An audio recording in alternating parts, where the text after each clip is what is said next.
بالنبي طه الحبيب المشرف صفوة دمع.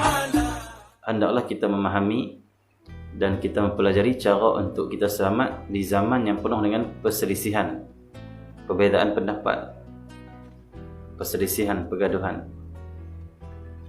Allah SWT. Kalau kita nak di zaman ini, di waktu ini, orang tak berselisih tak boleh. Sebab itu Rasulullah ada beritahu, fasayara ikhtilafan kathira. Allah SWT. Maksudnya kita nak buang bagi berselisih habis, tak ada dalam dunia, tak ada dalam kehidupan kita, masyarakat itu tak mungkin. Allah SWT. Bahkan umat Islam akan terus berselisih sesama mereka. Allah SWT. Tak kira sama ada atas nama parti ke, atas nama madrasah ke, atas nama Allah SWT kumpulan ke, pasti berselisih.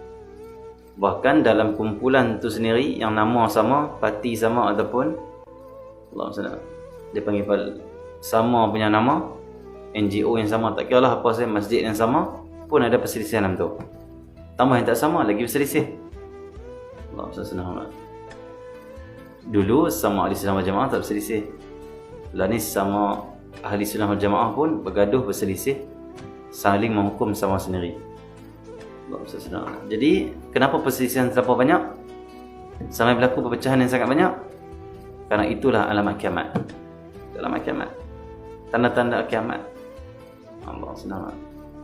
Tetapi yang ni adalah tanda ataupun alamat kiamat kecil. Nanti bila datang alamat kiamat besar, maka Allah SWT, perubahan tu akan berlaku pula. Bila zuhurnya Al-Imam Mahdi, Al-Imam Mahdi adalah pembuka bagi Allah SWT, tirai pembuka bagi alamat kiamat yang besar di akhir zaman. Imam Mahdi adalah pembuka dia. Bila zuhur Al-Imam Mahdi, bila datang Al-Imam Mahdi, maka pada waktu itu umat Islam semua akan bersatu di bawah sepanji, iaitu pimpinan Al-Imam Mahdi. Selagi mana belum sampai zaman Imam Mahdi, jangan kita nak impikan umat Islam semua bersatu. Tak mungkin. Boleh ulama-ulama mengkaji hadis akhir zaman. Cuma masalah lah ni, kita mengaji hadis akhir zaman bukan hanya nak tahu zaman kita banyak perselisihan berlaku, tapi macam mana kita nak buat. Itu tujuan kita mengaji hadis akhir zaman, 40 hadis akhir zaman ni. Pasti berselisih, mesti berselisih, tak dapat nak elak berselisih. Walaupun sama parti, sama kumpulan, sama madrasah, sama masjid, sama syarikat, berselisih. Allah SWT. Tambah ni isu apa macam-macam kan. Datang COVID ni lagi berselisih lagi kuat. Okey ya. Jadi Allah SWT. Caranya macam mana? Cara untuk selamat adalah yang pertama sekali, jangan kita menghukum orang yang berselisih dengan kita.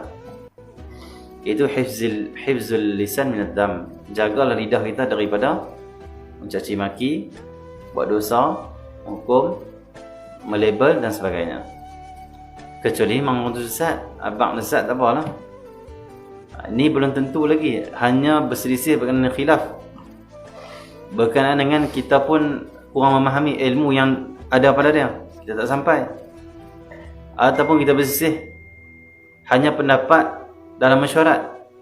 Apa kita kena buat? Yang pertama sekali, jangan kata orang kita lebih kurang. Jangan bila dalam satu AJK, bila pengurusi kita atau ketua kita kata apa, keluarkan pendapat masing-masing. Pakat keluar pendapat. Bila kawan kita keluar pendapat bercanggah dengan kita mula tak puas hati. Bila mula tak puas hati, bahkan kawan kita kata pula kita, dia kata cadangan kita tak betul, tak bagus.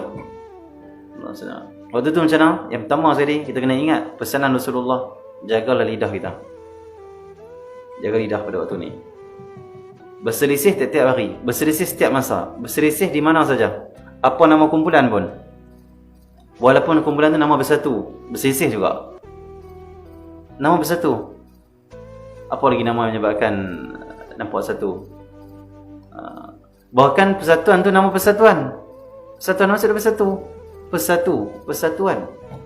Tapi dalam tu tak persatuan, tak ada persatuan. dalam tu berselisih semua. Tak ketahuan. Nama persatuan tapi berselisih sampai tak ketahuan. Berselisih. Allah selamat. Okey Bahkan saling menjatuhkan pula dalam berselisih, saling menjatuhkan pula.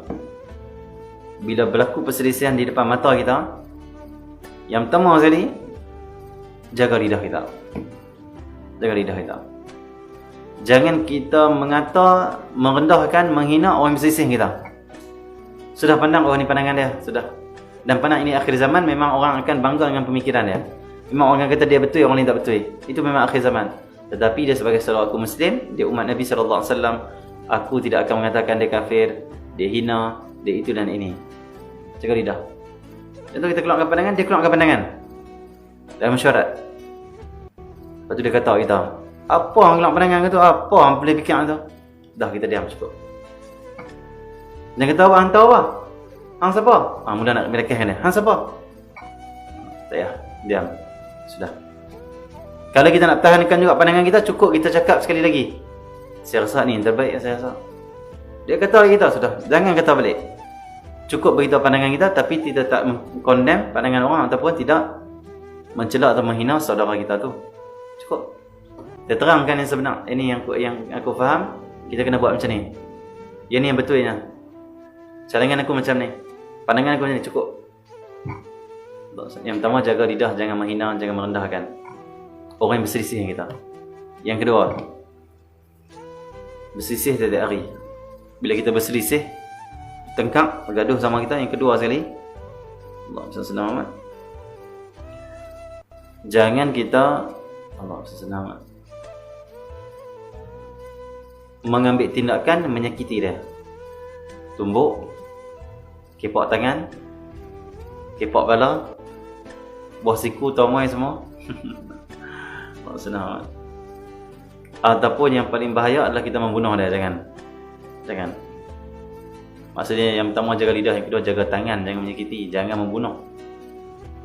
Bahkan jangan kita Allah SWT dia panggil apa, menyakiti apa saja. Jangan tangan kita, jangan. Okey ya. Macam tu. Ni dalam mesyuarat pun angkat kerusi nak hentam kawan. Tak kira dalam parlimen ke, ataupun dalam sidang Dewan Negeri ke, DUN ke, ataupun di mesyuarat di masjid-masjid. Masjid-masjid tu nampak masjid, luar tu nampak masjid. Dalam tu kalau mesyuarat, habis berselerak semua. Okay. Masa muka dan sebagainya. Nampak madrasah, pondok mahabbah, dalam tidak ada mahabbah. Allah SWT, gaduh juga. Okey. Kita kata lagu tu pondok tak bagus, lagu tu masjid tak bagus sebab orang AJK pun gaduh. Bukan tak bagus. Yang tu alamat kiamat. Kalau kamu fahami hadis Nabi, kamu akan raikan. Tak nak buat apa. Jangan nak kata tak boleh, siapa pun boleh sisih di sini, di kampung ni, siapa pun yang bergaduh. Tak boleh. Memang akan bergaduh juga. Akhir zaman.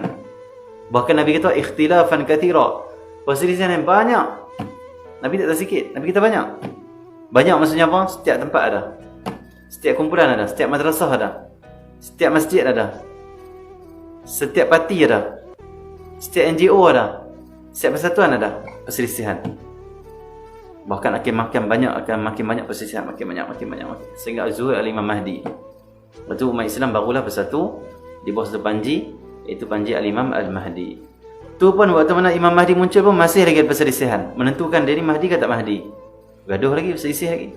Sampailah Imam Mahdi betul-betul boleh menguasai, boleh memimpin. Waktu tu umat Islam kembali bersatu. Itu pasal Imam Mahdi. Bahkan pasal Imam Mahdi sendiri, Imam Mahdi tu datang menyatukan umat. Bahkan isu ataupun cerita tentang Imam Mahdi pun kita dah berselisih lah ni. Dia ni kata Imam Mahdi orang ni, ni kata Imam Mahdi bangsa ni, ni kata Imam Mahdi main pada sini, ni kata Imam Mahdi main. Allah senang. Masing-masing dakwah. Allah senang. Jadi itu berselisih juga. Tapi Allah senang. Hendaklah kita menjaga adab dan kita tak sampai terjatuh dalam dosa. Berselisih mesti berselisih, tetapi jangan jatuh dalam dosa. Kita menggunakan lidah kita menghina dan sebagainya, atau menggunakan tangan kita membunuh. Lebih lagi dua kaum muslimin yang berselisih, bertengkar, bergaduh, jangan kita berpihak dengan pihak manapun sampai kita membunuh saudara kita. Jangan.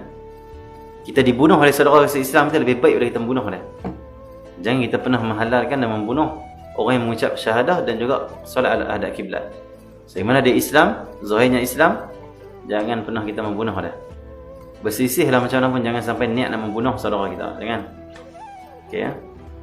Dan itulah ditunjukkan oleh Rasulullah dan para sahabat Khulafaur Rasyidin. Itulah mauqif mereka, itulah pendirian Khulafaur Rasyidin.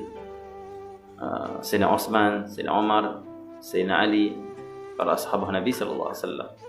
Sayyidina Uthman bila berlaku fitnah dia tak membunuh.